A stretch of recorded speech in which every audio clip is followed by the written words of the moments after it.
Hi guys, I'm back again today with another video, and today we're checking out why the Netherlands is insanely well designed.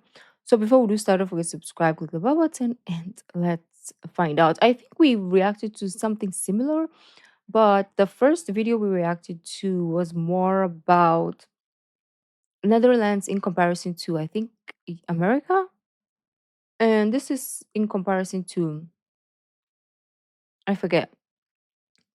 Yeah, it's European country. And maybe they'll talk about the same points. I'm not sure, but let's see. This is a map of bike path density in Europe. All the purple lines are bike paths, and if you Wow, direct your look at the attention to the left part of this map, yeah. you'll see a coastal country with a lot of purple lines. This is the Netherlands, a densely populated country that knows a thing or two about designing brilliant infrastructure. And the bike paths play a significant role in that. See, with a population of 17.4 million people and a landmass of approximately 41,500 square kilometers, the Netherlands is smaller in size yet more densely populated than most European countries. So, in order to navigate that, they've come up with effective and interesting ways to handle population movement in and around their country. The most notable of which is, of course, the cycling infrastructure. And yes, it is as serious as everybody says it is, as it enables the 23 million bikes that are in the Netherlands to roam the streets. And by the way, 23 million bikes means that there are 1.3 bikes per capita. That's absolutely insane. I mean, what would the bike per capita be in the United States? Maybe 0.5? What? It's 0.3. That would mean if you met an American, there is a greater chance they're obese than them owning a bicycle. Mad. Anyway, Mad. when you combine the Netherlands' bike infrastructure with its amazing public transport, you get a ridiculously smooth and efficient system. Here's how it works in Amsterdam. Commuters will use their bikes to get to and enter transit stations, where they simply park their bikes in these enormous bike parking garages. Then they'll travel on either a bus, tram, or train to their final destination. But most of the time, the fastest and most convenient option is simply taking the bikes to the final destination. But why is cycling the most convenient option? What has the Netherlands done for this to be the case? Well, the country has made cycling incredibly easy, with 32,000 kilometers of bike lanes that aren't just a small strip along a heavily trafficked road. Now, the Dutch do things differently. They have marked out red asphalt pavements like this strictly for cyclists. The only time cars and bikes end up on the same road is when the speed limit is less than 30 kilometers an hour and car volume is low. Any higher than that and there is a clear separation like this one, even on highways and roundabouts. But the Netherlands is a whole lot more than just biking and their capital city, Amsterdam. And to be honest, the most impressive infrastructure in the Netherlands is not even in Amsterdam. To see that, we have to go to Utrecht, a city that lies right here south of Amsterdam. It hosts the largest bike parking facility in the world, room to park over 12,500 bicycles, and it has 24/7 camera surveillance. Now, I know what you're probably thinking. There's no way this can be replicated in other countries. This is alien-like. But that's a myth. And there's a very simple reason for that. Just take a look at Rotterdam. During World War II, the city was practically demolished and looked, well, like this. The Dutch had to rebuild everything, and they chose to go for an automobile-centered design, which is exactly how North American cities were built too. And considering where the Netherlands is today, it's crazy to think that many Dutch cities were heading in this direction too. But by the 70s, Rotterdam residents were tired of major road fatalities and plummeting cycling and walking culture. So they demanded reform. And the regulators listened. Public transportation was then heavily invested in, and roads were rebuilt to facilitate bike lanes. After which, cycling regained its popularity. This just goes to show that even North American cities can do this if they choose to do so. But the determinism and people-centered planning of the Netherlands extends out of the cities and into Dutch suburbs as well. To bring this point home, let's compare typical Dutch suburbs to those in a state that's just as bustling and growing. In the United States, Florida. Now sure, Florida is 3.4 times larger than the Netherlands, but the argument should still stand. So here is a typical Miami suburb. what do you notice? There's a lot of greenery, but mostly there's a lot of roads and they're specifically made for cars. Yeah. Sure, there are sidewalks, but they are thin and can barely accommodate a cycler and pedestrian at the same time. And now let's look at a Dutch And it's only suburb. one way. The homes here are much smaller, and that's an important detail, as it leaves more space for communal centers like parks and proper biking and walking lanes separated from the road by greenery. I can definitely understand that it seems like a sacrifice to have smaller homes, but what you get in return is efficiency. And if time is the most valuable thing we have, then this system is superior. And while Dutch efficiency has become somewhat of a trademark for the country, things weren't always so blissful and enviable. You see, technically speaking, a large part of the Netherlands should not exist, and this is what amazes me the most. See, the Netherlands was notorious for constant flooding thanks to its low elevation and closeness to the North Sea. But the Dutch have found a way to beat the ocean multiple times. This is the reason why nearly 20% of the land in the Netherlands is reclaimed land from the many marshes, swamps, lakes, and of course the sea. But how? Well, 2 words. Delta works.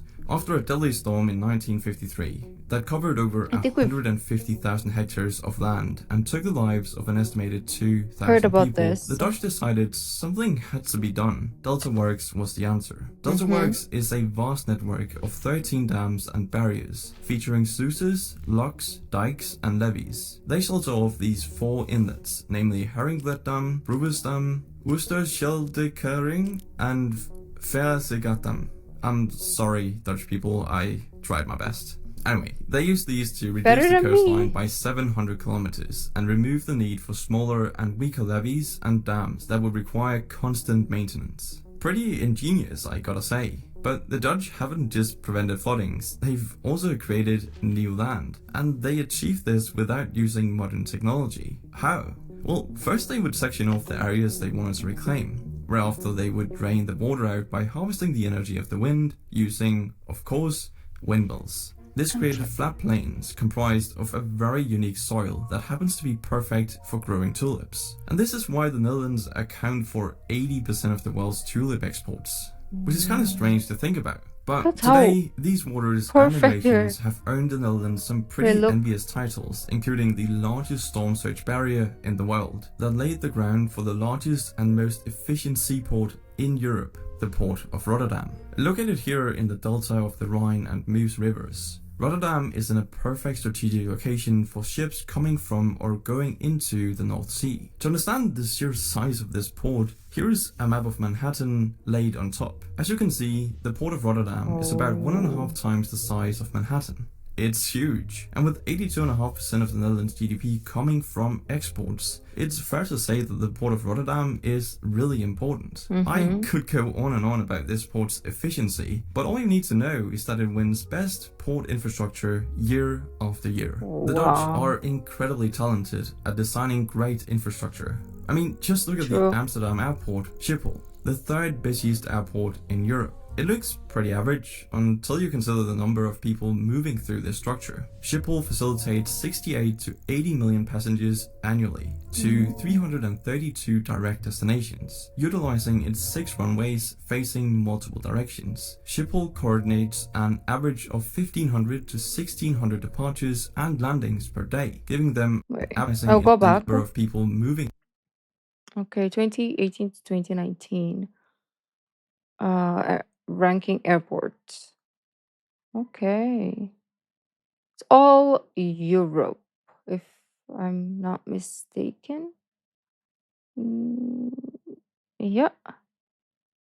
Through this structure, Schiphol landings per day, giving them an hourly average of 110 to 120 aircrafts. And Schiphol accomplishes this despite being smaller than other major airports like Adolfo Suarez Madrid in Spain or the Leonardo da Vinci International Airport in Italy. The best thing about this airport though is that once passengers arrive, they have a number of transportation options, as the high-speed Thalys and Columbus trains can be accessed just beneath the terminal building. From here, you can take a 15-minute ride to the Amsterdam Central Station, or use the Dutch rail network to travel across the country. Honestly, you could go anywhere from here, if trains aren't your style, then the airport offers affordable express buses as well. The funny thing about this airport though is that it's 4 meters below sea level, sitting on what used to be Harlem Lake. But all in all though, the Netherlands is an overload of intelligent design, and while some people might think it's nearly impossible to implement these methods into other countries, the reality is these methods can be replicated any place in the world if the people and leadership are willing to collaborate and listen to one another and invest in infrastructure that is people, environment, and future centered.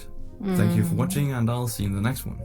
I mean, Netherlands keep telling us, but do we listen? No. But anyways, it gave us a little bit more because I think the first one we reacted to was more about like the bicycle, about the road. It wasn't about like infrastructures or other um things. It was just based on roads and bicycle lanes, right? Or bicycle paths. But this one had more to the reason why it's a, what is the title? Incredible country. Incredible? Wow, well designed country. There we go. But anyways, beautiful peeps, thank you for joining. And I'm gonna be posting once a week because it's the holiday season. So every Monday, because family is gonna be here and they're gonna stay for 3 weeks, and we're not gonna be at home every day. So it's gonna be hard to video. So I'm doing videos in advance, and I can only do like uh, once a week. So until the holiday season, then we will be back with our regular uploads. But thank you guys, and I'll see you next week. Bye.